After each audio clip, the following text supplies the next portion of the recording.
ಹೆಂಗಿತ್ತು ಅಂತಂದರೆ ಆ ಶಿವಲಿಂಗ ಮತ್ತು ಅವರು ಅಲಂಕಾರ ಮಾಡಿರ್ತಕ್ಕಂಥದ್ದು ದೇವಾಲಯದ ಒಳಗಡೆ ಇರ್ತಕ್ಕಂಥ ಒಂದು ವೈಬು ಅಪ್ಪ ಹೇಳಲಿಕ್ಕೆ ಆಗ್ತಾಯಿಲ್ಲ. 4-5 ದಿನದಿಂದ ಗಾಳಿ ಹೊಡ್ಕೊಳ್ಳೋದು, ಒಂದು 40 ಕಿಲೋಮೀಟ್ರ್ ಹೋಗೋದು, ಬೆಳಗ್ಗೆ ಎದ್ದು ನೋಡೋದು ಎಲ್ಲ ಖಾಲಿ. ನಾನು ಅದನ್ನು ನಂಬ್ಕೊಂಡು ಆಲ್ರೆಡಿ ಬಜೆಟ್ ಸಿಕ್ಕಾಪಟ್ಟೆ ಪ್ರಾಬ್ಲಮಲ್ಲಿ ಹೋಗ್ತಾ ಇದೆ. ಎಲ್ರಿಗೂ ಬೆಳಗಿನ ಶುಭೋದಯ. ಇವಾಗ ಸಾಗರದಿಂದ ಬೇರೆ ಕಡೆ ಓಡಬೇಕು, ಯಾವ ಕಡೆಯಿಂದ ಪ್ಲೇಸ್ ಡಿಸೈಡ್ ಮಾಡಿಲ್ಲ. ಅದಕ್ಕೂ ಮುಂಚೆ ನಾವು ಇವತ್ತಿನ ಮಾರ್ನಿಂಗ್ನ ಎಳ್ನೀರಲ್ಲಿ ಸ್ಟಾರ್ಟ್ ಮಾಡೋಣ ಅಂತ ಬಂದಿದ್ದೀನಿ. ಎಳ್ನೀರಷ್ಟು 40 ಒಂದು ಪುಡಿ ಚೆನ್ನಾಗಿರೋದು, ಗಂಜಿ ಮತ್ತು ನೀರು ಜಾಸ್ತಿ ಇರೋ ಪುಡಿ. ಬಿಸಿಲು ಜಾಸ್ತಿ ಇರೋ ಕಡೆನೂ ಕೂಡ ನಮಗೆ ಎಳ್ನೀರು ರೇಟು 40 ರೂಪಾಯಿ ಇರೋಲ್ಲ, 30 ರೂಪಾಯಿ ಕೊಡ್ತಾವ್ರೆ. ಬಟ್ ಇಲ್ಲಿ ಮಲೆನಾಡು ಇದ್ರೂ 40 ರೂಪಾಯಿ ಮಾರ್ತಾಯಿದ್ದಾರೆ. ಯಾಕಂತಂದರೆ ಎಳ್ನೀರು ಕುಡಿಯೋರ ಸಂಖ್ಯೆ ಕಡಿಮೆ. ಮತ್ತು ನಾನೇನಕ್ಕಪ್ಪ ಎವ್ರಿ ಮಾರ್ನಿಂಗ್ ಎಳ್ನೀರು ಕುಡಿತೀನಿ ಅಂತಂದರೆ ಸೈಕ್ಲಿಂಗ್ ಮಾಡ್ಕೊತಾನೆ ಇರ್ತೀನಲ್ವಾ, ಸೊ ಹಾಗಾಗಿ ಬಾಡಿ ಸಿಕ್ಕಾಪಟ್ಟೆ ಹೀಟ್ ಆಗುತ್ತೆ. ಆ ರೀಸನ್ನಿಂದ ಎಳ್ನೀರು ಅನ್ನೋದನ್ನು ಕುಡಿತಾ ಇದ್ದೀನಿ. ನೆನ್ನೆ IBಯಲ್ಲಿ ಸ್ಟೇ ಮಾಡಿದ್ನಲ್ಲ, ಸೊ ಅಲ್ಲಿ ಒಬ್ಬ ಲೆಕ್ಚರರ್ ಮೀಟ್ ಆಗಿದ್ರು. ಅವರು ಗೌರ್ಮೆಂಟ್ ಕಾಲೇಜಿಗೆ ಬರ್ರಿ ಕೆಲವ್ರೆ, ಸೊ ಆ ಕಡೆನೇ ಹೋಗ್ತಾ ಇದ್ದೀನಿ. ಮತ್ತು ಬರಬೇಕಾದ್ರೆ ಇನ್ನೊಬ್ಬ ಬ್ರದರು ದಾರಿಯಲ್ಲಿ ಸಿಕ್ಕಿದ್ರು. ಅವರು ಸಹ ಅಪ್ಪುಬಾಸ್ ಅವರ ಅಭಿಮಾನಿ.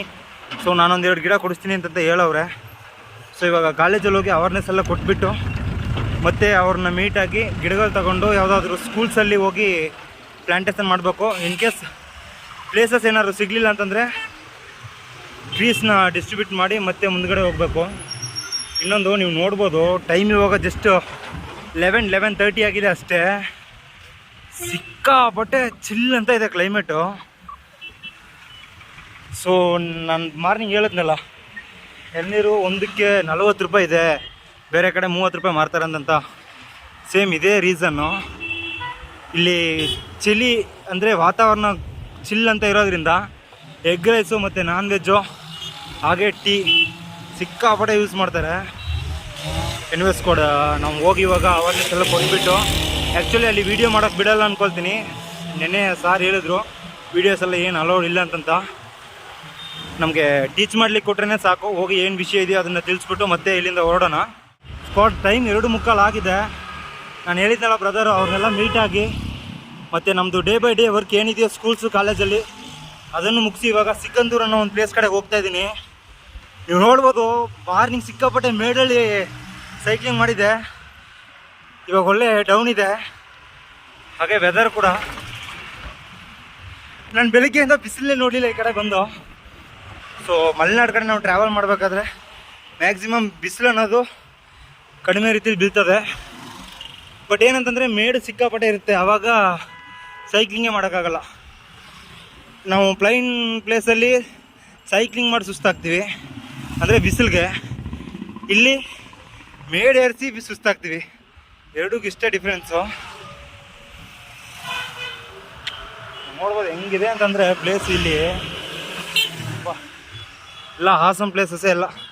ಇವಾಗ ಜಾಕಿಗೆ ಏನಾದ್ರು ಮಾಡಿ ಟ್ಯೂಬ್ ಹುಡುಕ್ಬೇಕು, ಇಲ್ಲಾಂತಂದರೆ ಇನ್ನೊಂದು ಸಲ ಪಂಚರ್ ಶಾಪಲ್ಲಿ ತೋರಿಸಿ ಏನಾದರೂ ಹಾಲ್ಟ್ರ್ ಪ್ಲ್ಯಾನ್ ಮಾಡ್ಕೊಳಕ್ಕಾಗತ್ತಂತ ನೋಡಬೇಕು. ಕೂಡ ಆ್ಯಕ್ಚುಲಿ ಜಾಕಿಗೆ ಹಾಸ್ಪಿಟ್ಲ್ ನೋಡಿದ್ದೀನಿ, ಬಾಬಾನ ಅಂತಂತ. ಸ್ವಲ್ಪ ನಮಗೆ ಊಟಕ್ಕೂ ಹೋಗದೆ ಅವರು ಹೆಲ್ಪ್ ಮಾಡ್ತಾಯಿದ್ದಾರೆ. ಟೈರೆಲ್ಲ ಹೋಗ್ಬಿಟ್ಟಿದೆಯಲ್ಲಣ್ಣ, ಸಾಕಲ್ಲ? ಎಷ್ಟು ಕಿಲೋಮೀಟ್ರ್ ಓಡಿಸ್ಬೋದು ಇನ್ನು? ಓಕೆ ಓಕೆನಾ ಅಣ್ಣ. ಲಾಸ್ಟ್ ಒಂದು 4-5 ದಿನದಿಂದ ಗಾಳಿ ಹೊಡ್ಕೊಳ್ಳೋದು, ಒಂದು 40 ಕಿಲೋಮೀಟ್ರ್ ಹೋಗೋದು, ಬೆಳಗ್ಗೆ ಎದ್ದು ನೋಡೋದು ಎಲ್ಲ ಖಾಲಿ ಆಗಿಬಿಟ್ಟಿರ್ತಿತ್ತು. ಏನಾಗಿದೆ ಅಂತ ಸ್ವಲ್ಪ ಚೆನ್ನಾಗಿ ಚೆಕ್ ಮಾಡಿಕೊಡಿ. ಪಿನ್ ಪಂಚರ್ ಆಗಿದೆ ಇವಾಗ ಪ್ರಾಬ್ಲಮ್ಮು, ಅದಕ್ಕೆ ಜಾಸ್ತಿ ಗಾಳಿ ಹೋಗ್ತಿರ್ತಿಲ್ಲ ಅಂದ್ಕೊಳ್ತೀನಿ. ಒಂದೇ ಹತ್ರ ಅಲ್ಲ, ಒಂದು ತಪಾಲ ಆಗಿರೋದು. ಟ್ಯೂಬ್ ಚೆನ್ನಾಗಿದೆ ಅಲ್ಲಣ್ಣ? ಓಕೆ ಓಕೆನಾ. ಅಲ್ಲಿ ಒಬ್ಬರ ಹತ್ರ ಚೆಕ್ ಮಾಡಿಸ್ದೆ, ಬಟ್ ಅವರು ನೀರಲ್ಲಿ ಹಾಕಿ ಚೆಕ್ ಮಾಡಿದ್ರು, ಬಟ್ ವಾಲ್ ಟ್ಯೂಬ್ ಹೋಗಿದೆ ಅಂತ ಹೇಳಿದ್ರು ಅವರು. ನೀರಲ್ಲಿ ಹಾಕಿ ಚೆಕ್ ಮಾಡಿ ವಾಲ್ ಟ್ಯೂಬ್ ಹೋಗಿದೆ, ನೀವು ಚೇಂಜ್ ಮಾಡ್ಬೇಕು, ಇಲ್ಲಿ ಚೇಂಜ್ ಮಾಡೋಕ್ಕಾಗಲ್ಲ ಅಂತಂತ ಹೇಳಿದ್ರು. ಅದಕ್ಕೋಸ್ಕರ ನಾನು ಪಂಚರ್ ಹಾಕ್ಸ್ಲಿಲ್ಲ, ವಾಲ್ ಟ್ಯೂಬ್ ಚೆಕ್ ಮಾಡ್ಕೊಳ್ಳೋಣ, ಇಲ್ಲ ಅಂದರೆ ಟ್ಯೂಬ್ ಹೋಗಿದ್ರೆ ಟ್ಯೂಬ್ನೇ ತೆಗೆದು ಹಾಕೊಳ್ಳೋಣ ಅಂತ ಅಂದ್ಕೊಂಡು ಬಂದೆ. ಹಾಂ, ಸ್ಕ್ವಾಡ್ ಸಿಟಿಯಿಂದ ಇವಾಗ ಹೊರಟಿದ್ದೀನಿ. ನೀವೇ ನೋಡಿರ್ಬೋದು, ಜಾಕಿನೆಲ್ಲ ರೆಡಿ ಮಾಡಿಸ್ಕೊಂಡು. ಸಂದು ಪಿನ್ ಪಂಚರ್ ಆಗಿದ್ದಷ್ಟೇ. ಬಟ್ ಲಾಸ್ಟ್ ಟೈಮು ನಾನು ಜಾಕಿನ ಚೆಕ್ ಮಾಡಿಸ್ಬೇಕಾದ್ರೆ ಅವರು ಸಿಕ್ಕಾಪಟ್ಟೆ ಭಯ ಹುಟ್ಟಿಸ್ಬಿಟ್ಟಿದ್ರು. ಬ್ರೋ ಟ್ಯೂಬ್ ಎಲ್ಲ ಹೋಗ್ಬಿಟ್ಟಿದೆ, ಅಂದರೆ ವಾಲ್ ಟ್ಯೂಬ್ ಎಲ್ಲ ಹೋಗ್ಬಿಟ್ಟಿದೆ, ಮತ್ತು ಟೈರ್ ಕೂಡ ಸಮದೋಗ್ಬಿಟ್ಟಿದೆ, ನೀವು 2 ಟೈರ್ನು ಚೇಂಜ್ ಮಾಡಬೇಕು, ಇಲ್ಲಾಂದರೆ ಎಲ್ಲಿ ಯಾವಾಗ ಬಸ್ಟ್ ಆಗುತ್ತೆ ಅಂತ ಗೊತ್ತಾಗಲ್ಲ ಅಂತಂತ ಎಲ್ಲ ಹೇಳಿದರು. ನಾನು ಅದನ್ನು ನಂಬ್ಕೊಂಡು ಆಲ್ರೆಡಿ ಬಜೆಟ್ ಸಿಕ್ಕಾಪಟ್ಟೆ ಪ್ರಾಬ್ಲಮಲ್ಲಿ ಹೋಗ್ತಾ ಇದೆ. ಸೊ ಹೆಂಗಪ್ಪ ನಿಭಾಯಿಸೋದು, ಯಾರನ್ನ ಕೇಳೋಣ, ಎಲ್ಲಿ ಸ್ಪಾನ್ಸರ್ಶಿಪ್ ಕೇಳೋಣ ಅನ್ಕೊಂಡು ಪ್ಲ್ಯಾನ್ ಮಾಡ್ಕೊಂಡು ಕುಂತಿದೆ. ಬಟ್ ಇವತ್ತು ಸಾಗರದಲ್ಲಿ ಬಾಬುನವ್ರ ಹತ್ರ ಕೊಟ್ಟು ಚೆಕ್ ಮಾಡಿಸಿದಾಗ ಅವ್ರು ಹೇಳಿದ್ದು ಟೈರ್ ಇನ್ನೂ 1000 ಕಿಲೋಮೀಟ್ರ್ ಹೋಗುತ್ತೆ ಅಂತ ನಿಮ್ಮ ಮುಂದೆನೇ ಹೇಳಿದ್ರು. ಸೊ ಪ್ರಾಬ್ಲಮ್ ಇಲ್ಲ, ಇನ್ನೂ 15ರಿಂದ 20 ದಿನ ತನಕ ನಾವು ಟ್ರಾವೆಲ್ ಮಾಡ್ಬೋದು. ಮತ್ತು ಏನಾದರೂ ಸ್ಪಾನ್ಸರ್ಶಿಪ್ ಹುಡ್ಕೋಣ. ಕಾಡು ದಾರಿ ಒಬ್ಬನೇ ಹೋಗ್ತಾ ಇದ್ದೀನಿ, ಯಾರೂ ಇಲ್ಲ. ಆ್ಯಕ್ಚುಲಿ ನಾನು ಇವಾಗ ಸಿಕ್ಕಂದೂರು ಕಡೆಗೆ ಹೋಗ್ಬೇಕಾದ್ರೆ ಇಕ್ಕೇರಿ ಅಂತ ಒಂದು ಪ್ಲೇಸ್ ಸಿಗುತ್ತೆ, ಇಲ್ಲಿ ಹಳೆ ಕಾಲದ್ದು ಒಂದು ಟೆಂಪಲ್ ಇದೆಯಂತೆ. ಸೊ ಹೋಗ್ತೀವಿ, ವಿಸಿಟ್ ಮಾಡ್ಕೊಂಡು ಹೋಗೋಣ ಅಂತ ಕರ್ಕೊಂಡು ಹೋಗ್ತಾಯಿದ್ದೀನಿ ನಿಮ್ಮನ್ನು. ಬಟ್ ನನಗಂತೂ ಸಿಕ್ಕಾಪಟ್ಟೆ ಭಯ ಆಗ್ತಾಯಿದೆ. ನೀವು ನೋಡ್ಬೋದು, ನಮ್ಮ ಕಡೆ ಕಾಡಿನೊಳಗಡೆ ನಾವು ಏನಾದರೂ ಒಂದು ಟೆಂಪಲ್ ಇದ್ದರೆ ಇಲ್ಲ ಬೇರೆ ಬೇರೆ ರೀತಿ ಇದ್ದರೆ ಹೋಗ್ತೀವಲ್ವಾ, ಆ ರೀತಿ ಇದೆ ಇದು. ಅಲ್ಲಿ ಹಿಂದ್ಗಡೆ ಊರಲ್ಲಿ ಒಂದಿಬ್ಬರು ಸಿಕ್ಕಿದ್ರು ಹುಡುಗರು, ಅವ್ರನ್ನ ಕೇಳಿದೆ, ಬ್ರದರ್ ಬರ್ತೀರಾ ಹೋಗೋಣ ಅಂತಂತ. ಇಲ್ಲ ಬ್ರದರ್ ನಮ್ಗೆ ಕೆಲಸ ಇದೆ ಅಂತಂತ ಅವರು ಪಬ್ಜಿ ಆಡ್ತಾ ಕುಂತ್ಕೊಬಿಟ್ರು. ನಾನು ಬೇರೆ ಪಕ್ಕದಲ್ಲಿದೆ ಅಂತಂತ ಇಷ್ಟು ದೂರ ಬಂದುಬಿಟ್ಟೆ. ಭಯದಲ್ಲಿ ಕಾಡೊಳಗಡೆ ಟ್ರಾವೆಲ್ ಮಾಡ್ಕೊಂಡು ನಾನು ನಿಮಗೆ ಇಕ್ಕೇರಿಯಲ್ಲಿ ಇರ್ತಕ್ಕಂಥ ಪ್ರಾಚೀನ ಕಾಲದ ಒಂದು ಟೆಂಪಲ್ ತೋರಿಸ್ತೀನಿ ಅಂತ ಬಂದೆ ಅಲ್ವಾ. ಸೊ ಆ್ಯಕ್ಚುಲಿ ಟೆಂಪಲ್ ಹಿಂದ್ಗಡೆನೇ ನಿಂತಿದ್ದೀನಿ, ಒಳಗಡೆ ಹೋಗಿ ನಾನು ದರ್ಶನ ಎಲ್ಲ ಮಾಡ್ಕೊಂಡು ಬಂದಿದ್ದೀನಿ. ವಿಡಿಯೋಗ್ರಫಿ ಬಂದು ಅಲ್ಲಿ ಒಳಗೆ ಅಲೌಡ್ ಇಲ್ಲ. ಮತ್ತು ಇನ್ನೊಂದು ವಿಷಯ, ಎಷ್ಟೋ ಪ್ರಾಚೀನ ಕಾಲದ ಟೆಂಪಲ್ಸ್ನ ನಾನು ಭೇಟಿ ಕೊಟ್ಟಿದ್ದೀನಿ.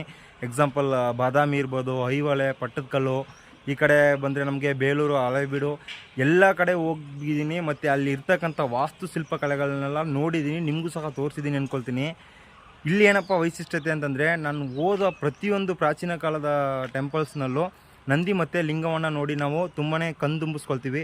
ಬಟ್ ಈ ಟೆಂಪಲಲ್ಲಿ ಶಿವಲಿಂಗ ನೋಡಲಿಕ್ಕೆ ತುಂಬಾ ವಿಜೃಂಭಣೆಯಿಂದ ಇದೆ. ಮತ್ತು ಇಲ್ಲಿರ್ತಕ್ಕಂಥ ದೇವರು ಅಘೋರೇಶ್ವರ ಅಂತಂತ.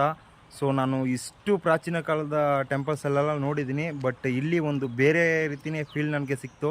ಸೊ ನೀವೇನಾದರೂ ಸಾಗರದ ಕಡೆ ಬಂದರೆ ಇಕ್ಕೇರಿಯಲ್ಲಿರ್ತಕ್ಕಂಥ ಅಘೋರೇಶ್ವರ ಟೆಂಪಲ್ಗೆ ಬಂದು ಭೇಟಿ ಕೊಡಿ. ನಿಜವಾಗ್ಲೂ ಒಂದು ಒಳ್ಳೆ ಎಕ್ಸ್ಪೀರಿಯೆನ್ಸ್ ಅನ್ನೋದು ನಿಮಗೆ ಸಿಗುತ್ತೆ. ಇವಾಗ ಇಲ್ಲಿಂದ ಹೊರಡೋಣ.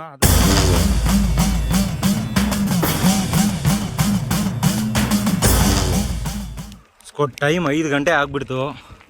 ಸೊ ಇಲ್ಲಿಂದ ಒಂದು 10ರಿಂದ 12 ಕಿಲೋಮೀಟ್ರ್ ಟ್ರಾವೆಲ್ ಮಾಡ್ಬೋದು ಅಷ್ಟೇ. ನಾನು ಹೋಗಿದ್ನಲ್ಲ ಆ ಊರು, ಆ್ಯಕ್ಚುಲಿ ಅಡಿಕೆ ತೋಟಗಳು ಇವೆ ಮತ್ತು ಫಾರೆಸ್ಟ್ ಸ್ಟೇಷನು ಇಲ್ಲಿ ಸಿಕ್ಕಾಪಟ್ಟೆ ಇದೆ. ನಿಜವಾಗ್ಲೂ ನೀವೇ ನೋಡಿರ್ತೀರ ಶಿವಲಿಂಗನ, ಫೋಟೋ ಮಾತ್ರ ಹಾಕಿದ್ದೆ. ನಿಜವಾಗ್ಲೂ ಅಲ್ಲಿ ಪಕ್ಕದಲ್ಲಿ ನಿಂತು ನೋಡಬೇಕಾದ್ರೆ ಹೆಂಗಿತ್ತು ಅಂತಂದರೆ ಆ ಶಿವಲಿಂಗ ಮತ್ತು ಅವರು ಅಲಂಕಾರ ಮಾಡಿರ್ತಕ್ಕಂಥದ್ದು, ದೇವಾಲಯದ ಒಳಗಡೆ ಇರ್ತಕ್ಕಂಥ ಒಂದು ವೈಬು, ಅಪ್ಪ ಹೇಳಲಿಕ್ಕೆ ಆಗ್ತಾಯಿಲ್ಲ, ಅಷ್ಟು ಅದ್ಭುತವಾಗಿತ್ತು. ಕೆಲವೊಂದು ಟೆಂಪಲಲ್ಲಿ ಏನಕ್ಕೋಸ್ಕರ ವಿಡಿಯೋಗ್ರಫಿ ಬ್ಯಾನ್ ಮಾಡೋರು ಅಂದ್ಕೊಂಡ್ರೆ, ಸೊ ಇದನ್ನೆಲ್ಲ ಡೈರೆಕ್ಟಾಗಿ ಬಂದು ಸವಿಬೇಕು ಅಂತಂತಲೇ ಇರಬೇಕು. ಇಲ್ಲೊಂದು ಕೆರೆ ಕೂಡ ಇದೆ ನೋಡಿ. ಮೇನ್ ರೋಡ್ ಬಂದು ರೀಚ್ ಆಗಿದ್ದೀನಿ. ಇವತ್ತು ಟ್ರಾವೆಲ್ ಏನು ಅಷ್ಟು ಡಿಸ್ಟೆನ್ಸ್ ಮಾಡಿಲ್ಲ, ನಾನು ಒಂದು 16 ಕಿಲೋಮೀಟ್ರ್ ಮಾಡಿದ್ದೀನಿ ಅಷ್ಟೇ. ಯಾಕಂದರೆ ನಾವು ಸ್ಕೂಲ್ ಕಾಲೇಜೆಲ್ಲ ಹೋಗಿದ್ರು ರಿಟರ್ನ್ ಇಲ್ಲಿ ಬರೋದು ಅನ್ಕೊಂಡೆ 3-3:30 ಆಗಿಬಿಟ್ಟಿತ್ತು. ಮತ್ತು ಇವಾಗ ಟೆಂಪಲ್ಗೆ ಒಂದು 3/4 ಗಂಟೆ ಅಂತ ಆಗೋತ್ತು. ಟೆಂಪಲ್ ಬಗ್ಗೆ ಒಂದಷ್ಟು ಮಾಹಿತಿ ತಿಳ್ಕೊಳ್ಳೋಣ ಅಂತ ಪೂಜಾರಪ್ಪನವ್ರ ಹತ್ರ ಕೇಳಿದೆ, ಬಟ್ ಅವರು ಸ್ವಲ್ಪ ಬಿಸಿ ಇದ್ದರು. ಇನ್ನೊಂದು ಹಿಂದಿ ಪೀಪಲ್ ಯಾರೋ ಮ್ಯಾನೇಜ್ ಮಾಡ್ತಾಯಿದ್ದಾರೆ ಅಲ್ಲಿ, ಅಂದರೆ ವಿಡಿಯೋಗ್ರಫಿ, ಫೋಟೋಶೂಟ್ ಮಾಡೋದು ಆ ಥರ ಏನಾದರೂ ಇದ್ದರೆ ಮಾಡಿಬಿಡಿ ಅಂತ ಹೇಳ್ತಾ ಇದ್ದಾರೆ. ಸೊ ನನಗೆ ದೇವ್ರನ್ನ ಮಾತ್ರ ಒಂದೇ ಒಂದು ಫೋಟೋ ತಗೊಳ್ಳೋಕ್ಕೆ ಅಲೋ ಮಾಡಿದ್ರು, ತಗೊಂಡಿದ್ದೀನಿ. ಅದನ್ನು ಕೂಡ ನಾನು ನಿಮಗೆ ಹಾಕಿ ತೋರಿಸಿದ್ದೆ.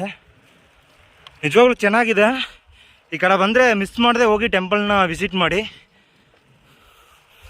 ನೋಡಿ ನಡ್ಕೊಂಡೇ ಓಡಾಡ್ತಾರೆ ಇಲ್ಲಿ ಕಡೆ. ಅಡಿಕೆ ಕೆಲಸ ಮತ್ತು ಹೆಚ್ಚಿನ ರೀತಿಯಲ್ಲಿ ಸೈಕಲ್ ಉಪಯೋಗ, ಒಳ್ಳೆ ಹೆಲ್ತಿ ಫುಡ್ಡು, ಪ್ಯೂರ್ ಆಕ್ಸಿಜನ್, ಮಲೆನಾಡಲ್ಲಿ ಮಾತ್ರ ಇಂಥದ್ದೆಲ್ಲ ಸಿಗ್ತಕ್ಕಂಥದ್ದು. ನಾನು ಹೇಳ್ತಾ ಇರ್ತೀನಿ ನಿಮಗೆ, ಮೇಡ್ ಅಂತೂ ಸಿಕ್ಕಾಪಟ್ಟೆ ಇದೆ ಅಂತ. ನನ್ನ ಕತೆ, ಜಾಕಿ ಕತೆ ಇಬ್ಬರದು ನಾಯಿಪಾಡಾಗ್ಬಿಟ್ಟಿದೆ ಇಲ್ಲಿ. ಅಯ್ಯೋ, ಟೌನಲ್ಲಿ ಸೈಕ್ಲಿಂಗ್ ಮಾಡೋದೇ ಒಂಥರ ಡ್ರಗ್, ಅದು ಎಲ್ರಿಗೂ ಸಿಗಲ್ಲ. ಆ್ಯಕ್ಚುಲಿ ನಾವು ಬೈಕಲ್ಲಿ ಮತ್ತು ಕಾರಲ್ಲಿ ಈ ಥರ ಎಲ್ಲ ಟ್ರಾವೆಲ್ ಮಾಡಬೇಕಾದ್ರೆ ಇಷ್ಟೊಂದೇನು ಫೀಲ್ ಆಗಲ್ಲ.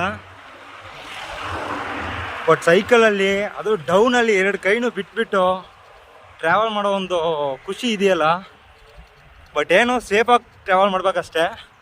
ನಾನು ಮ್ಯಾಕ್ಸಿಮಮ್ಮು ಸ್ಲೋ ಆಗಿ ಕೈ ಬಿಟ್ಕೊಂಡು ಏನು ಚೆಂದ ಇದೆಯಲ್ಲ ಅದನ್ನೆಲ್ಲ ಸವ್ಕೊಂಡು ಟ್ರಾವೆಲ್ ಮಾಡ್ತೀನಿ. ಮತ್ತು ಮಲೆನಾಡು ಕಡೆ ಟ್ರಾವೆಲ್ ಮಾಡಬೇಕಾದ್ರೆ ತುಂಬಾ ಖುಷಿ ಅನಿಸುತ್ತೆ. ಬೇಗ ಟಯರ್ಡ್ ಆಗೋಲ್ಲ. ಮೇಡಿದ ಕಡೆ ಮಾತ್ರ ಟಯರ್ಡ್ ಆಗುತ್ತೆ. ಅದು ಬಿಟ್ಟರೆ ಅಲ್ಲಿರ್ತಕ್ಕಂಥ ಜನಗಳು ಮತ್ತು ಅಲ್ಲಿರ್ತಕ್ಕಂಥ ವಾತಾವರಣ ಇದನ್ನೆಲ್ಲ ನೋಡ್ಕೊತ ಹೋಗ್ತಿದ್ರೆ ಒಂದು ದಿನಕ್ಕೆ 100 ಅಲ್ಲ 120 ಕಿಲೋಮೀಟ್ರ್ ಕೂಡ ಸೈಕ್ಲಿಂಗ್ ಮಾಡ್ಬೋದು. ಶಿಷ್ಯ ಹಾಯ್ ನೋಡಿ, ಎಲ್ಲ ಸಣ್ಣ ಪುಟ್ಟ ಮನೆಗಳೇ. ಇಲ್ಲಿ ಏನು ಕಾಂಪಿಟೇಟಿವ್ ಇರಲ್ಲ ಅಂದ್ಕೊಳ್ತೀನಿ. ಲೈಫು ಲೀಡ್ ಮಾಡಲಿಕ್ಕೆ ಒಳ್ಳೆ ಸಖತ್ ಪ್ಲೇಸ್ ಇವೆಲ್ಲ. ಒಬ್ರಿಗೊಬ್ರು ಕಾಂಪಿಟೇಟಿವ್ ಇರಲ್ಲ. ಮತ್ತು ಅವ್ನು ಡೆವಲಪ್ ಆಗೋದ, ನಾನು ಡೆವಲಪ್ ಆಗ್ತಾಯಿಲ್ಲ, ಅವ್ನು ಅದು ತಗೊಂಡ ಇವ್ನು ಇದು ತಗೊಂಡ, ಏನು ಕಾಂಪಿಟೇಟಿವ್ ಅನ್ನೋದು ಇಲ್ಲ. ಮತ್ತು ಒಬ್ರಿಗೊಬ್ರು ಕಂಡ್ರೆ ಹೊಟ್ಟೆ ಉರಿ ಅನ್ನೋದಿರಲ್ಲ. ಆರಾಮ್ ಇರ್ತಾರೆ ಅವ್ರ ಪಾಡ್ಗವರು. ಅವ್ರ ಕೆಲ್ಸಗಳೆಷ್ಟೋ ಅದನ್ನು ನೋಡ್ಕೊತ ಹಂಗೆ ಪೀಸ್ಫುಲ್ಲಾಗಿ ಲೈಫನ್ನು ಲೀಡ್ ಮಾಡ್ಕೊತ ಆರಾಮಿರ್ತಾರೆ. ಸೊ ಉತ್ತರ ಕರ್ನಾಟಕ ಬಿಟ್ಟರೆ ಮಲೆನಾಡು ಕಡೆ ಗ್ರಾಮಗಳು ತುಂಬಾ ಇಷ್ಟ ನನಗೆ. ಅಣ್ಣ ಟೀ ಇದೆಯಣ್ಣ? ಒಂದು ಟೀ ಅಣ್ಣ. ಬ್ರದರ್ ಇಲ್ಲಿ ಉಳ್ಕೊಳ್ಳೋ ಥರ ಪ್ಲೇಸ್ ಎಲ್ಲಿ ಸಿಗುತ್ತೆ ಬ್ರದರ್? ಉಳ್ಕೊಳ್ಳೋ ಥರ ಸಾಗರದಿಂದ ಈ ಕಡೆ ಹೋಗ್ತಾ ಇದ್ದೀನಿ, ಸಿಗಂದೂರು ಕಡೆ ಹೋಗ್ತಾ ಇದ್ದೀನಿ. ಇಲ್ಲಿ ಸ್ಟೇಯಿಂಗ್ ಅಂತಂದರೆ ನಮಗೆ ಟೆಂಟಾಗಿ ಸ್ಟೇ ಮಾಡಲಿಕ್ಕೆ ಸೇಫ್ಟಿ ಪ್ಲೇಸ್ ಸುಮ್ಮನೆ. ಫಾರೆಸ್ಟ್ ಲ್ಯಾಂಡ್ ಇರೋದು. ಹಾಂ ಹಾಂ, ಚಾನ್ಸ್ ಕೊಡೋಕ್ಕಾಗಲ್ಲ ನಾವು, ಯಾಕಂದರೆ ವೈಲ್ಡ್ ಬಫೆಲೋ ಜಾಸ್ತಿ ಈ ಕಡೆ. Okay okay okay.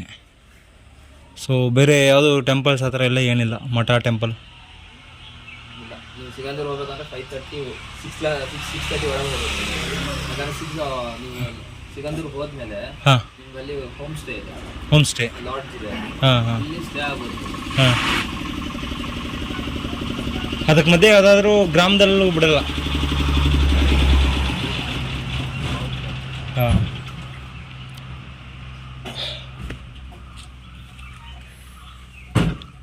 ಫುಲ್ ವಾತಾವರಣ ಹಿಂಗೆ ಇರುತ್ತೆ, ಇಲ್ಲಿ ಚಿಲ್ ಅಂತಲೇ ಇರುತ್ತೆ. ಮುಂದೆ ಎಲ್ಲರೂ ಹೋಮ್ ಸ್ಟೇ ಸಿಗುತ್ತಾ? ಹೋಮ್ ಸ್ಟೇ ಇಲ್ಲ ಸಾಗರದಲ್ಲಿ ಇದೆಲ್ಲ, ಈ ಕೆರೆ ಸರ್ಕಲ್ ಒಂದು ಆಗಿತ್ತಲ್ಲ. ಸಾಗರದೇ ಬಿಟ್ಟರೆ ನಮಗೆ ಟೆಂಟಾಗಿ ಸ್ಟೇ ಮಾಡೋದ್ರೆ ಯಾವುದೇ ಪ್ಲೇಸ್ ಇಲ್ವಾ? ಮಂಗ ಮಂಗ ನಾನು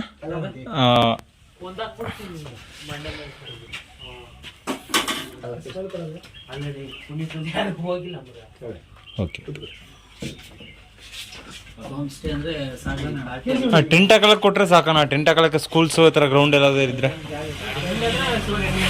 ಅಣ್ಣ ಆ ಥರ ಸಿಗುತ್ತಲ್ಲ? ಸರಿ ಓಕೆನಾ. ಸ್ಕೋಡ್ ಆ್ಯಕ್ಚುಲಿ ಇಲ್ಲಿ ಫಾರೆಸ್ಟ್ ಸ್ಟೇಷನ್ ಇರೋದ್ರಿಂದ ಟೆಂಟ್ ಹಾಕ್ಲಿಕ್ಕೂ ಸಿಗ್ತಾ ಇಲ್ಲ. ನೋಡೋಣ ಮುಂದೆ ಹೋಗಿ ಕೇಳಿ ನೋಡ್ಕೊಣ. ಬ್ರದರ್ ಸಿಕ್ಕುತ್ತೆ ಅಂತಂತ ಹೇಳೋರೆ. ಟೀ ಕುಡಿದು ಮುಂದೆ ಹೋಗೋಣ. ಸ್ಕೋಡ್ ಪಂಚಾಯತಿ ಕಾರ್ಯಾಲಯಕ್ಕೆ ಬಂದಿದ್ದೀನಿ. ನೋಡ್ಬೋದು ಒಳಗಡೆ ಹೋಗಿ ಪ್ರೆಸಿಡೆಂಟ್ ಸರ್ ಏನಾದರೂ ಇದ್ದರೆ ಕೇಳಿ ನೋಡೋಣ. ಸ್ಕೋಡ್ ಹಾವಿನಲ್ಲಿ ಬಿಟ್ಟು ಮತ್ತೆ ಮುಂದ್ಗಡೆ ಹೊರಟಿದ್ದೀನಿ. ನೀವು ನೋಡ್ಬೋದು ದಾರಿ ಉದ್ದಕ್ಕೂ ಬರೀ ಕಾಡೆ. ಆ್ಯಕ್ಚುಲಿ ನಾನು ಅಲ್ಲಿ ಹೋಗಿ ಟೆಂಟಾಗಿ ಸ್ಟೇ ಮಾಡ್ಕೋತೀನಿ ಅಂತ ಕೇಳಿದೆ. ಬಟ್ ಅನ್ಫಾರ್ಚುನೇಟ್ಲಿ ಏನೋ ಪ್ರಾಬ್ಲಮ್ ಆಗಿದೆ ಅಂತ ಒಂದು ವಾರಕ್ಕೆ ಮುಂಚೆ. ಸೊ ಹಾಗಾಗಿ ಪಿ ಡಿ ಒ ಸಾರ್ ಅವರು ಇಲ್ಲ ಸಾರಿ ತಪ್ಪು ತಿಳ್ಕೊಬೇಡಿ, ಹೆಲ್ಪ್ ಮಾಡೋಕ್ಕಾಗಲ್ಲ, ಹೆಲ್ಪ್ಲೆಸ್ ಅಂತಂತ ಹೇಳಿದ್ರು. ಸೊ ಅಲ್ಲಿದ್ದು ಟೈಮ್ ವೇಸ್ಟ್ ಮಾಡೋದು ಬೇಡ ಅಂತಂತ ಮುಂದ್ಗಡೆ ಹೊರಟಿದ್ದೀನಿ. ಇದಕ್ಕೆ ಮುಂದ್ಗಡೆ ಯಾವ ಊರು ಯಾವ ಪ್ಲೇಸ್ ಸಿಗುತ್ತೆ ಒಂದೂ ಗೊತ್ತಿಲ್ಲ. ಬಟ್ ಏನೋ ಬಂಡು ಧೈರ್ಯ ತುಂಬಿಕೊಂಡು ಟ್ರಾವೆಲ್ ಅನ್ನೋದನ್ನು ಮುಂದುವರಿಸ್ತಾ ಇದ್ದೀನಿ. ಸ್ಕೋಡ್ ಯಾವುದೋ ಒಂದು ಊರು ಬಂದು ರೀಚ್ ಆಗಿದ್ದೀನಿ. ಆ್ಯಕ್ಚುಲಿ ನನ್ನ ಹತ್ರ ಸೈಕ್ಲಿಂಗೇ ಮಾಡೋಕ್ಕಾಗ್ತಿಲ್ಲ. ಯಾಕಂದರೆ ಮಧ್ಯಾಹ್ನ ಊಟನೇ ಮಾಡಲಿಲ್ಲ, ಹಾಗೆ ಡೈರೆಕ್ಟ್ ಬಂದುಬಿಟ್ಟೆ. ಇನ್ನೊಂದು ಈ ಕಡೆ ಸಿಕ್ಕಾಪಟ್ಟೆ ಚಳಿ ಇರೋದ್ರಿಂದ ನನ್ನ ಕೈ ನೋಡ್ಬೋದು ನೀವು, ಗ್ಲೌ ಹಾಕ್ಕೊಂಡಿದ್ದೀನಿ. ಬಟ್ ಇದ್ರೂ ಹ್ಯಾಂಡಲ್ನ ಟೈಟಾಗೆ ಹಿಡ್ಕೊಳಕ್ಕಾಗ್ತಿಲ್ಲ. ಕೈ ಬೆರಳುಗಳನ್ನ ಎಣ್ಣೆ ಒಳಗಡೆ ಮುಳುಗಿಸಿ ತೆಗೆದಂಗಿದೆ. ಎಲ್ಲಾದರೂ ಬೇಗ ಉಳ್ಕೊಳ್ಳೋಕೆ ವ್ಯವಸ್ಥೆ ಮಾಡ್ಕೋಬೇಕು. ಏನು ಗ್ರಾಮ ಪಂಚಾಯತಿನ ಗ್ರಾಮನ ಒಂದೂ ಗೊತ್ತಾಗ್ತಾಯಿಲ್ಲ. ಇನ್ನು ಸಿಗಂದೂರಿಗೆ 22 ಕಿಲೋಮೀಟ್ರ್ ಇದೆ. 22 ಕಿಲೋಮೀಟ್ರ್ ನನ್ನ ಹತ್ರ ಸೈಕ್ಲಿಂಗ್ ಮಾಡೋಕ್ಕೆ ಶಕ್ತಿ ಇಲ್ಲ. ಸ್ಕೋಡ್ ಮಲೆನಾಡು ಕಡೆ ಟ್ರಾವೆಲ್ ಮಾಡಬೇಕಾದ್ರೆ ಇದೊಂದು ಕೋಟ್ಲೆ ನೋಡಿ, ಕತ್ಲೆ ಆಗಿಬಿಟ್ಟಿದೆ. ಇನ್ನೂ ನನಗೆ ಉಳ್ಕೊಳ್ಳೋಕ್ಕೆ ಸ್ಟೇ ಸಿಗ್ತಿಲ್ಲ. ಮತ್ತು ಇನ್ನೊಂದು ಏನಪ್ಪ ಅಂತಂದರೆ, ನಾವು ಗ್ರಾಮದಲ್ಲಿ ಹೋಗಿ ಏನಾದರೂ ಟೆಂಟ್ ಹಾಕೋತೀವಿ, ಇಲ್ಲಾಂದರೆ ಉಳಿದು ಬೆಳಗ್ಗೆ ಹೋಗ್ತೀವಿ ಅಂತಂದರೆ ಅವರು ಅಕ್ಸೆಪ್ಟೇ ಮಾಡ್ಕೊಳ್ಳಲ್ಲ. ರೀಸನ್ ಅಷ್ಟೇ, ಇತ್ತೀಚಿನ ದಿನಗಳಲ್ಲಿ ಯಾರನ್ನೂ ನಂಬೋಕ್ಕಾಗ್ತಿಲ್ಲ. ಸೊ ಹಾಗಾಗಿ ಸ್ವಲ್ಪ ಗಾಬರಿ ಆಗ್ತಾರೆ. ತೋರಿಸ್ತೀನಿ ನೋಡಿ ಮುಂದೆ ನಾನು ಹೋಗ್ಬೇಕಾದ್ರೆ ರೋಡ್ ಹೆಂಗಿದೆ ಅಂತಂತ. ಫುಲ್ಲು ಗೌ ಅಂತ ಇದೆ. ಆ್ಯಕ್ಚುಲಿ ಇನ್ನೊಂದು ಸ್ವಲ್ಪ ಕತ್ಲೆ ಆಯಿತು ಅಂತಂದರೆ ಟ್ರಾವೆಲ್ ಮಾಡೋದು ಸಿಕ್ಕಾಪಟ್ಟೆ ಕಷ್ಟ ಆಗುತ್ತೆ. ಒಂದು ಕಡೆ ಮಳೆ ಹನಿ ಬೇರೆ ಆಗ್ತಾ ಇದೆ. ಸೊ ಮಧ್ಯೆ ಏನಾದರೂ ಸಿಗಾಕೊಂಡ್ಬಿಟ್ರೆ ಅಷ್ಟೇ ಮರ್ಗೆ ಇವತ್ತು. ನೆನ್ಕೊಂಡು ಈ ವೆದರಲ್ಲಿ ಬಟ್ಟೆ ಬರಿನೆಲ್ಲ ಕಾಯಿಸ್ಕೊಂಡು ತುಂಬಾ ಕೆಟ್ಟ ಪರಿಸ್ಥಿತಿ ಆಗ್ಬಿಡುತ್ತೆ. ಸೊ ಹೇಗಾದರೂ ಮಾಡಿ ಪರಮಾತ್ಮ ದಾರಿ ತೋರಪ್ಪ. ನೈಟ್ ಬಂಕ್ ರನ್ ಇದೆಯಾ? ನೈಟಲ್ಲಿ ಬಂಕ್ ರನ್ ಇರುತ್ತೆ. ಎಲ್ಲಿ 10 ಗಂಟೆ ಬಂದಾಗುತ್ತೆ. ಪೆಟ್ರೋಲ್ ಬಂಕಲ್ಲಿ ಸ್ಟೇ ಮಾಡಲಿಕ್ಕೆ ಅವ್ರು ನೈಟ್ 10 ಗಂಟೆಗೆ ಕ್ಲೋಸ್ ಮಾಡ್ತಾರಂತೆ. ಸೊ ಮುಂದೆ ಪಂಚಾಯತ್ ಇದೆ, ಅಲ್ಲಿ ಹೋಗಿ ಅಪ್ರೋಚ್ ಮಾಡಿ ನೋಡಿ ಅಂತಂತ ಹೇಳಿದ್ರು. ಅಷ್ಟರಲ್ಲೇ ಮಳೆ ಬೇರೆ ಬಂದ್ಬಿಡ್ತು. ಒಂದು ಕಡೆ ಲಗೇಜು ನೆನ್ಕೊಬಿಟ್ಟಿದೆ, ಬೇರೆ ಆಪ್ಷನ್ ಇಲ್ಲ. ಹೋಗಿ ಕೇಳಿ ನೋಡೋಣ. ಆದರೆ ಮಾರ್ನಿಂಗ್ ಒಂದು 11 ಗಂಟೆ 12 ಗಂಟೆ ತನಕ ಇದ್ದು ಬಟ್ಟೆ ಬರಿನೆಲ್ಲ ಕಾಯಿಸ್ಕೊಂಡು ಆಮೇಲೆ ಮುಂದೆ ಹೋಗಬೇಕು. ಡೇ ಸಿಕ್ಕಾಪಟ್ಟೆ ಖರಾಬ್ ಆಗೋಯ್ತು ಇವತ್ತು. ತುಂಬ ದಿನ ಕಳೆದು ಇವತ್ತೇ ಮಳೆ ನೋಡ್ತಾ ಇರೋದು ನಾನು. ಸ್ಕೂಲ್ ಅಂದ್ಕೊಂಡಾಗೆ ಕೊನೆಗೂ ಮಳೆ ಬಂದುಬಿಡ್ತು. ಒಂದು ಪ್ಲೇಸಲ್ಲಿ ಬಂದು ರೀಚ್ ಆಗಿದ್ದೀನಿ. ಸೊ ಒಂದು ಅಂಗಡಿ ಹತ್ರ ನಿಂತಿದ್ದೀನಿ, ಏನಾದರೂ ವ್ಯವಸ್ಥೆ ಮಾಡ್ಕೊಳಕ್ಕಾಗುತ್ತಂತ. ನನ್ನ ಲಗೇಜ್ ನೋಡ್ಬೋದು, ತಕ್ಕ ಮಟ್ಟಕ್ಕೆ ಸ್ವಲ್ಪ ನೆನೆದೋಗ್ಬಿಟ್ಟಿದೆ.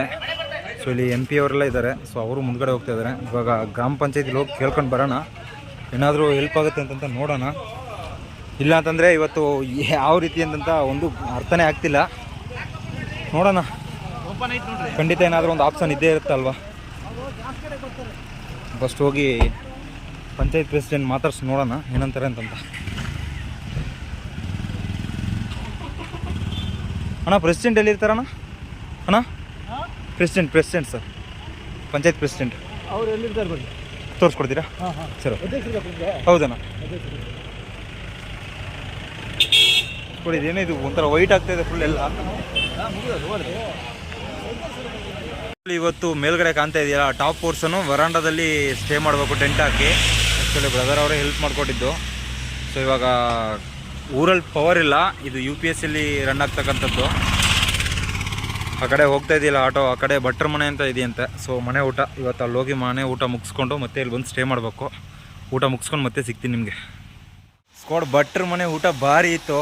ಮತ್ತು ಇವಾಗ ಊಟ ಮಾಡ್ಕೊಂಡು ನಾನು ಎಲ್ಲಿ ಉಳ್ಕೊಳ್ತಿದ್ದೀನಲ್ಲ ಆ ಸ್ಥಳದ ಕಡೆಗೆ ಹೋಗ್ತಾ ಇದ್ದೀನಿ. ಆ್ಯಕ್ಚುಲಿ ನೀವು ನೋಡ್ಬೋದು ಸಿಕ್ಕಾಪಟ್ಟೆ ರೈನ್ ಇದೆ. ಮತ್ತು ನನಗೆ ಪಂಚಾಯತಿ ಆಫೀಸಲ್ಲಿ ಉಳ್ಕೊಳ್ಳೋಕ್ಕೆ ವ್ಯವಸ್ಥೆ ಮಾಡಿಕೊಟ್ರಲ್ಲ ಚಂದು ಅಂತಂತ ಬ್ರದರು. ಆ್ಯಕ್ಚುಲಿ ಅವರು ನನಗೆ ರೈನ್ ಕೋಟ್ ಎಲ್ಲ ಕೊಟ್ಟವ್ರೆ. ಸೊ ಕಕ್ಕುಮ್ ಅಂತ ಇದೆ ಕತ್ಲೆ. ತಾತ ಆಯ್ತಾ ಊಟ? ಆ್ಯಕ್ಚುಲಿ ನಮಗೆ ಇದೊಂದು ಅಭ್ಯಾಸ ಇದೆ, ಯಾರಾದರೂ ವಯಸ್ಸಾದವ್ರು ನೋಡಿದ್ರೆ ದಾರಿಯಲ್ಲಿ ವಾಂಟೆಡಾಗಿ ಮಾತಾಡ್ಸೋದು. ಸೊ ಇವಾಗ ಹೋಗ್ತಾ ಇದ್ದೀನಿ. ಆ್ಯಕ್ಚುಲಿ ನಾನು ಅಲ್ಲೇ ಪಂಚಾಯತಿ ಆಫೀಸ್ ನಿಯರೇ ಹೋಟ್ಲಲ್ಲಿ ಊಟ ಮಾಡೋಣ ಅಂದ್ಕೊಂಡಿದ್ದೆ. ಬಟ್ ಚಂದು ಬ್ರದರ್ ಇಲ್ಲಿ ಭಟ್ರ ಮನೆ ಊಟ ಇದೆ, ಸೊ ಚೆನ್ನಾಗಿರುತ್ತೆ ಬನ್ನಿ ಅಂತಂತ ಕರ್ಕೊಂಡು ಹೋದರು. ಅಯ್ಯೋ ನಾನು ಬೇರೆ ಕಾಣ್ತಾ ಇಲ್ಲ ಅಂದ್ಕೊಳ್ತೀನಿ. ಓಕೆ ಸ್ಕೋಡ, ನಾನು ಅಲ್ಲಿ ಹೋಗಿ ಸಿಗ್ತೀನಿ ನಿಮಗೆ. ಸ್ಕೋಡ್ ಊಟ ಮುಗಿಸಿ ಇಲ್ಲಿಗೆ ಬರೋ ತನಕ ನೆನ್ಕೊಬಿಟ್ಟೆ. ಮತ್ತು ನಾನು ಇವತ್ತು ಎಕ್ಸೈಟಾಗಿ ಸ್ಟೇ ಮಾಡಿರ್ತಕ್ಕಂಥ ಪ್ಲೇಸ್ ನೇಮು ಕೋಳೂರು ಅಂತಂತ. ಆ್ಯಕ್ಚುಲಿ ಸಾಗರದಿಂದ ಸಿಗಂದೂರಿಗೆ ಬರಬೇಕಾದ್ರೆ ಒಂದು 15 ಕಿಲೋಮೀಟರ್ ಡಿಸ್ಟೆನ್ಸಲ್ಲಿ ಸಿಗುತ್ತೆ. ಮತ್ತು ಸಿಕ್ಕಾಪಟ್ಟೆ ಮಳೆ ಇತ್ತು. ಬಂಕಲ್ಲಿ ಹೋಗಿ ಸ್ಟೇ ಕೇಳಿದೆ. ಬಂಕಲ್ಲಿ ಉಳ್ಕೊಳ್ಳಿ, ಬಟ್ 10 ಗಂಟೆ ತನಕ ಮಾತ್ರ ಬಂಕ್ ಇರುತ್ತೆ. ಸೊ ನಾವು ಕ್ಲೋಸ್ ಮಾಡ್ಬಿಟ್ಟು ಹೋಗ್ಬಿಟ್ರೆ ನೀವು ಹೊರಗಡೆ ಉಳ್ಕೊಳ್ಳೋಕ್ಕಾಗಲ್ಲ, ಮಳೆ ಬೇರೆ ಬರ್ತಿದೆ ಅಂತಂತ ಹೇಳಿದ್ರು.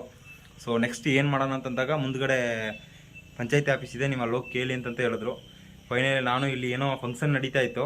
ಸೊ ನಮ್ಮ ಪ್ರಧಾನಮಂತ್ರಿ ಏನಿದ್ದಾರಲ್ಲ ಅವ್ರದ್ದು ಸ್ಕೀಮ್, ಒಂದಷ್ಟು ಸ್ಕೀಮ್ ಬಗ್ಗೆ ಅವೇರ್ನೆಸ್ ಕೊಡ್ತಾ ಇದ್ದಾರೆ. ಸೊ ಆ ವೆಹಿಕಲ್ ಇಟ್ಟು ಡಿಸ್ಪ್ಲೇ ಮಾಡಿ ತೋರಿಸ್ತಾ ಇದ್ರು ಅದನ್ನೆಲ್ಲ. ಆ ಟೈಮಲ್ಲಿ ನಾನು ಇಲ್ಲಿ ಬಂದು ಗ್ರಾಮ ಪಂಚಾಯತಿ ಅಧ್ಯಕ್ಷ ಹತ್ರ ಕೇಳಿಕೊಂಡೆ. ಸೊ ಓಕೆ ಒಂದು 10 ನಿಮಿಷ ವೆಯ್ಟ್ ಮಾಡಿ ಅಂತಂತ ಹೇಳಿ ಅಲ್ಲಿಂದ ಚಂದು ಅಂತಂತ ಒಬ್ಬರನ್ನ ಕಾಂಟ್ಯಾಕ್ಟ್ ಮಾಡೋಕ್ಕೆ ಹೇಳಿದ್ರು. ಚಂದು ಬ್ರೋ ಹತ್ರ ನಾನು ಈ ಥರ ಅಂತಂತ ಹೇಳಿದಾಗ ಅವರು ಓಕೆ ಬ್ರೋ ಒಳಗಡೆ ಅಲೋ ಮಾಡೋಕ್ಕಾಗಲ್ಲ, ಯಾಕಂತಂದರೆ ಸಾಕಷ್ಟು ಥಿಂಗ್ಸ್ ಇರ್ತವೆ ಮತ್ತು ಡಾಕ್ಯುಮೆಂಟೇಷನ್ ಎಲ್ಲ ಇರ್ತವೆ. ಸೊ ನೀವು ಮೇಲ್ಗಡೆ ಸ್ಟೇ ಮಾಡ್ಕೊಂಡ್ರೆ ಮಾಡ್ಕೊಳ್ಳಿ ಅಂತಂತ ಎಕ್ಸೈಟಾಗಿ ಈ ಪ್ಲೇಸಿಗೆ ಕರ್ಕೊಂಬಂದುಬಿಟ್ರು. ಸೊ ತುಂಬಾ ಹಾಳಾಗಿತ್ತು ಈ ಸ್ಥಳ, ನೀವು ನೋಡ್ಬೋದು ಎಷ್ಟೊಂದು ಕಸ ಇದೆ ಅಂತಂತ. ಸೊ ಇಲ್ಲೇ ಗೂಡಿಸಿ ಇವಾಗ ಸದ್ಯಕ್ಕೆ ಟೆಂಟ್ ಪಿಚ್ ಮಾಡ್ಕೊಂಡಿದ್ದೀನಿ. ಮತ್ತು ಇವತ್ತಿನ ನನ್ನ ಅನುಭವ ನಿಮ್ಮ ಜೊತೆಗೆ ಶೇರ್ ಮಾಡಬೇಕು ಅಂತಂದರೆ, ಸಾಗರದಲ್ಲಿ ನಾನು ಪ್ಲ್ಯಾಂಟೇಷನ್ ಮಾಡ್ಲಿಕ್ಕೆ ಟ್ರೈ ಮಾಡಿದೆ. ನನಗೆ ಇಬ್ಬರು ಬ್ರದರ್ ಸಿಕ್ಕಿ ಅವರು ನನಗೆ 2 ತೆಂಗಿನ ಗಿಡ ಕೂಡ ಕೊಡಿಸಿದ್ರು. ಬಟ್ ಸ್ಕೂಲಲ್ಲಿ ನಾನು ಡೀಪಾಗಿ ಗುಂಡಿ ಹೊಡಿಬೇಕಾಗುತ್ತೆ ಪ್ಲ್ಯಾಂಟೇಷನ್ ಮಾಡಬೇಕಾದ್ರೆ. ಅದು ತೆಂಗು ಹಾಕ್ಬೇಕು ಅಂತಂದರೆ ಸ್ವಲ್ಪ ದೊಡ್ಡ ಮಟ್ಟದಲ್ಲೇ ಗುಂಡಿ ಆಗಬೇಕು. ಸೊ ಅವರು ನಾವು ಪ್ಲ್ಯಾಂಟೇಷನ್ ಮಾಡ್ಕೊಳ್ತೀವಿ, ನೀವು ಜಸ್ಟ್ ವಿತರಣೆ ಮಾತ್ರ ಮಾಡಿಬಿಟ್ಟು ಹೋಗಿ ಗಿಡನ ಅಂತಂತ ಹೇಳಿದ್ರು. ಪ್ಲ್ಯಾಂಟೇಷನ್ ವಿತರಣೆ ಎಲ್ಲ ಮಾಡಿಬಿಟ್ಟು ಮತ್ತೆ ನಾನು ರಿಟರ್ನ್ ಬರಬೇಕಾದ್ರೆ ನನಗೆ ಏನು ಸಪೋರ್ಟ್ ಮಾಡಿಕೊಟ್ರಲ್ಲ ಗಿಡ ಕೊಡಿಸಿ, ಆ ಬ್ರದರ್ಸು ಒಂದಷ್ಟು ವಿಷಯಗಳನ್ನ ಶೇರ್ ಮಾಡ್ಕೊಂಡ್ರು. ಆ್ಯಕ್ಚುಲಿ ಈ ವಿಷಯ ನಾನು ಎಗೇನ್ ಮಾತಾಡೋಕ್ಕೆ ನನಗೆ ಬೇಜಾರಾಗ್ತಿದೆ. ಸೊ ನಾನು ನಿಮ್ಮಲ್ಲಿ ಒಂದು ರಿಕ್ವೆಸ್ಟ್ ಮಾಡ್ಕೊಳ್ಳೋದು ಏನಪ್ಪ ಅಂತಂದರೆ, ಇನ್ನು ಮುಂದೆ ಯಾರಾದರೂ ಸೈಕ್ಲಿಸ್ಟೇ ಇದ್ರೂ ಸರಿ, ಇಲ್ಲ ಟ್ರಾವೆಲ್ ಮಾಡ್ಕೊಂಡು ಬಂದ್ರೇ ಸರಿ, ಇಲ್ಲ ಸೋಷಿಯಲ್ ವರ್ಕ್ ಮಾಡ್ತೀವಿ ಅಂತ ಬಂದ್ರೂ ಸರಿ, ಫಸ್ಟ್ ಅವ್ರು ಏನು ಮಾಡ್ತಾಯಿದ್ದಾರೆ, ಏನು ಉದ್ದೇಶ, ಇದನ್ನೆಲ್ಲ ತಿಳ್ಕೊಂಡು ಇದಕ್ಕೆ ಮುಂಚೆ ಏನು ಮಾಡಿದ್ದೀರಾ, ಯಾವ ಹೆಸರಿಗೋಸ್ಕರ ಮಾಡ್ತಾಯಿದ್ದೀರಾ, ಮತ್ತು ಇದನ್ನು ಎಷ್ಟು ದಿನದಿಂದ ಮಾಡ್ತಾಯಿದ್ದೀರಾ, ಇದನ್ನು ಬ್ರೀಫಾಗಿ ತಿಳ್ಕೊಂಡು ಆನಂತರ ಹೆಲ್ಪ್ ಮಾಡಲಿಕ್ಕೆ ಮುಂದಾಗಿ. ಇಲ್ಲಾಂತಂದರೆ ಯಾರೋ ಒಬ್ಬಿಬ್ಬರು ಮಾಡ್ತಕ್ಕಂಥ ತಪ್ಪು ಒಳ್ಳೇದು ಮಾಡ್ಲಿಕ್ಕೆ ಬರೋವ್ರಿಗೂ ಹೆಲ್ಪ್ ಸಿಗದ ಮಟ್ಟಿಗೆ ಮಾಡಿಬಿಡುತ್ತೆ. ಸೊ ಆ್ಯಕ್ಚುಲಿ ನಾನು ಲಾಸ್ಟ್ ಫ್ಯೂ ಡೇಸ್ ಇದೇ ರೀತಿ ಒಂದು ಸಿಚುವೇಶನ್ನ ಕಡ್ಕೊಂಡು ಬಂದಿದ್ದೀನಿ. ಮತ್ತು ಇಲ್ಲಿ ಸಾಗರದಲ್ಲಿ ಬ್ರದರ್ಸು ಒಂದಷ್ಟು ವಿಷಯ ಶೇರ್ ಮಾಡಬೇಕಾದ್ರೆ ಸಿಕ್ಕಾಪಟ್ಟೆ ಬೇಜಾರಾಯಿತು. ಒಬ್ಬರು ಫಾಸ್ಟ್ ಫುಡ್ ಅಂಗಡಿ ಹಾಕೊಂಡಿರ್ತಾರೆ, ಮತ್ತು ಹೂ ಕಟ್ತಾ ಇರ್ತಾರೆ, ಬೇರೆ ಬೇರೆ ಆಟೋ ಡ್ರೈವರ್ಸು. ಮ್ಯಾಕ್ಸಿಮಮ್ ನಮ್ಮಂಥವ್ರಿಗೆ ಹೆಲ್ಪ್ ಮಾಡ್ತಕ್ಕಂಥದ್ದು, ಓಪನಾಗಿ ಹೇಳ್ತೀನಿ, ದೊಡ್ಡ ದೊಡ್ಡ ವ್ಯಕ್ತಿಗಳಿಗಿಂತ ಏನು ದೈನಂದಿನ ಜೀವನಕ್ಕೋಸ್ಕರ ಸಣ್ಣ ಪುಟ್ಟ ಕೆಲಸಗಳು ಮಾಡಿಕೊಂಡು ಸಣ್ಣ ಪುಟ್ಟ ಬಿಸ್ನೆಸ್ ಮಾಡ್ಕೊಂಡಿರ್ತಾರಲ್ಲ, ಅಂಥವರೇ ಹೆಲ್ಪ್ ಮಾಡ್ಲಿಕ್ಕೆ ಮುಂದೆ ಬರೋದು ಮತ್ತು ಕೈ ಜೋಡಿಸಿ ಸಪೋರ್ಟ್ ಮಾಡ್ತಕ್ಕಂಥದ್ದು. ಸೊ ಕೆಲವೊಂದು ಜನ ಅವ್ರನ್ನ ಸಹ ಚೀಟ್ ಮಾಡಿಕೊಂಡು, ಫಿನಾನ್ಸಿಯಲಿ ಚೀಟ್ ಮಾಡಿಕೊಂಡು, ಮತ್ತು ಸುಳ್ಳು ಹೇಳ್ಕೊಂಡು ಮೋಸ ಮಾಡ್ಕೊಂಡು ಹೋಗ್ತಾಯಿದ್ದೀವಿ. ತುಂಬಾ ಬೇಜಾರಾಗ್ತಿದೆ. ಸೊ ಇನ್ನು ಮುಂದೆ ಯಾರಾದರೂ ಹೆಲ್ಪ್ ಮಾಡಬೇಕಾದ್ರೆ ದಯವಿಟ್ಟು ಫುಲ್ ಏನು ಕಂಟೆಂಟ್ ಇದೆಯೋ ಏನಿದೆಯೋ ಅದನ್ನು ತಿಳ್ಕೊಂಡು ಹೆಲ್ಪ್ ಮಾಡಲಿಕ್ಕೆ ಮುಂದಾಗಿ. ಸೊ ಎಷ್ಟೋ ಜನ ಅಮಾಯಕರನ್ನ ಏಮಾರಿಸ್ಕೊಂಡು ಹೋಗ್ತಾಯಿದ್ದಾರೆ. ಅದು ಆ ಬ್ರದರ್ ಹೇಳಿದ್ಮೇಲೆ ಗೊತ್ತಾಗಿದ್ದು. ಆ್ಯಕ್ಚುಲಿ ಅವರು ತುಂಬಾ ಹೆಲ್ಪ್ ಮಾಡೋರೆ. ಒಂದು ದಿನಕ್ಕೆ 5000 ಅಷ್ಟು ಖರ್ಚು ಮಾಡಿ ಅವ್ರಿಗೆ ಹೆಲ್ಪ್ ಮಾಡಿ ಕೊಟ್ಟಿರ್ತಕ್ಕಂಥದ್ದು. ಅವರು ಯಾರು ಏನು ಅಂತ ನಾನು ಮೆನ್ಷನ್ ಮಾಡೋಕ್ಕೆ ಇಷ್ಟಪಡ್ತಿಲ್ಲ. ಸೊ ಒಳ್ಳೇದು ಮಾಡೋಕ್ಕೆ ಮುಂದೆ ಬರೋರನ್ನ ನೀವು ಗುರುತಿಡಿದು ಆನಂತರ ಸಪೋರ್ಟ್ ಮಾಡಿ. ಇವತ್ತಿನ ಲಾಗಲ್ಲಿ ಒಂದಷ್ಟು ವಿಷಯ ಅಂದರೆ ನಾನು ಎಷ್ಟೋ ದಿನಗಳ ಹಿಂದೆ ಹೇಳಿದ್ದನ್ನೇ ಮತ್ತೆ ಹೇಳಿರ್ತೀನಿ. ಇದೇನಕ್ಕೋಸ್ಕರ ಹೇಳ್ತಾ ಇದ್ದೀನಿ ಅಂತಂದರೆ, ಮತ್ತೆ ಅದನ್ನೇ ಮಾತಾಡಲಿಕ್ಕೆ ನನಗೂ ಬೇಜಾರಾಗ್ತಿದೆ. ಬಟ್ ಇದ್ರೂ ಪರಿಸ್ಥಿತಿ ಅನ್ನೋದು ಮತ್ತು ಅದರಿಂದ ಇರ್ತಕ್ಕಂಥ ಒಂದು ಒಳ್ಳೆಯ ವಿಷಯ ಏನಪ್ಪ ಅಂತಂದರೆ, ಮುಂದೆ ಯಾರಾದರೂ ಹೆಲ್ಪ್ ಮಾಡಬೇಕಾದ್ರೆ ಯೋಚನೆ ಮಾಡಿ ಮಾಡಿದ್ರೆ ಖಂಡಿತ ಅದು ಒಳ್ಳೆ ರೀತಿಲಿ ಮಾಡ್ತಾರೆ ಅಂತ ನಂಬಿ ಹೇಳ್ತಕ್ಕಂಥದ್ದು. ಸೊ ಎಲ್ರಿಗೂ ರೀಚ್ ಆಗುತ್ತೆ. ಅದೇ ರೀತಿ ನಾನು ಸ್ಕೂಲ್ಗೆ ಹೋದ್ರೂ 10 ನಿಮಿಷದ ಟಾಪಿಕ್ನ ಒಂದು ಗಂಟೆ ಟೈಮ್ ಮಾತಾಡ್ತೀನಿ. ಏನು ರೀಸನ್ಗೋಸ್ಕರ ಅಂತಂದರೆ, ನನ್ನದು ಒಂದೇ ಉದ್ದೇಶ ಇರ್ತಕ್ಕಂಥದ್ದು, ನಾನು ಚೆನ್ನಾಗಿರ್ಬೇಕು, ಹಾಗೆ ನಾವು ಮಾಡೋಂಥ ಕೆಲಸಗಳಲ್ಲಿ ಬೇರೆಯವರು ಚೆನ್ನಾಗಿರ್ಬೇಕು, ಫಿನಾನ್ಸಿಯಲಿ ಯಾರನ್ನು ಹೆಮಾರಿಸ್ಲಿಕ್ಕೆ ಹೋಗ್ಬಾರ್ದು, ಅಷ್ಟೇ ನನ್ನಲ್ಲಿರ್ತಕ್ಕಂಥದ್ದು. ಸೊ ನನ್ನದೊಂದು ಪಾಲಿಸಿ ಇದೆ, ಬಿ ಆನೆಸ್ಟ್ ಎವರ್, ಅಷ್ಟೇ. ಸೊ ಇದನ್ನೆಲ್ಲ ಏನಕ್ಕೋಸ್ಕರ ಶೇರ್ ಮಾಡ್ತಾಯಿದ್ದೀನಿ ಅಂತಂದರೆ, ಯಾವ ರೀತಿ ಹೇಳಬೇಕು ಅಂತ ಗೊತ್ತಾಗ್ತಾಯಿಲ್ಲ ನನಗೆ. ಆ್ಯಕ್ಚುಲಿ ಆ ಬ್ರದರ್ ಅವರು ತುಂಬಾ ಫೀಲ್ ಮಾಡಿದ್ರು, ಬಟ್ ನಾನು ಅದಕ್ಕೆ ಯಾವ ರೀತಿ ಸೊಲ್ಯೂಷನ್ ಕೊಡಬೇಕು ಅಂತ ಗೊತ್ತೇ ಆಗಲಿಲ್ಲ. ಸೊ ಬ್ರದರ್ ನೋಡಿ, ಆದಷ್ಟು ನಿಮಗೆ ಗೊತ್ತಾಗಿರ್ತಕ್ಕಂಥ ಫ್ರೆಂಡ್ಸ್ಗೆ ಈ ಮೆಸೇಜನ್ನ ಶೇರ್ ಮಾಡಿ. ನಾಳೆ ಅಮಾಯಕರು ಯಾರು ಈ ರೀತಿ ಒಂದು ತಪ್ಪು ಮಾಡಲಿಕ್ಕೆ ಕಾರಣ ಆಗಬೇಡಿ. ಸೊ ಏನಿದೆಯೋ ಅದನ್ನು ಓಪನಾಗಿ ಹೇಳಿ ಅಂತ ಅಲ್ಲಿಂದ ನಾನು ಮತ್ತೆ ಈ ಕಡೆ ಬಂದೆ. ಎನಿವೇಸ್ ಕೊಡಿ, ಇವತ್ತಿನ ಲಾಗ್ ವಿಡಿಯೋ ನಿಮಗೆಲ್ಲ ಇಷ್ಟ ಆಗಿರುತ್ತೆ ಅಂತ ನಂಬ್ತೀನಿ. ಹಾಗೆ ನನ್ನ ಚಾನಲ್ಗೆ ಯಾರಾದರೂ ಹೊಸಬ್ರಾಗಿ ಬಂದೆ ಮರಿದೆ ಸಬ್ಸ್ಕ್ರೈಬ್ ಆಗಿ ಬೆಲ್ ಬಟನ್ ಕ್ಲಿಕ್ ಮಾಡಿ ಹಾಲಲ್ಲಿ ಇಟ್ಕೊಳ್ಳಿ. ಫ್ರೆಂಡ್ಸು ಫ್ಯಾಮಿಲಿ ಅಂತ ಎಲ್ರಿಗೂ ಶೇರ್ ಮಾಡ್ತಾಯಿರಿ.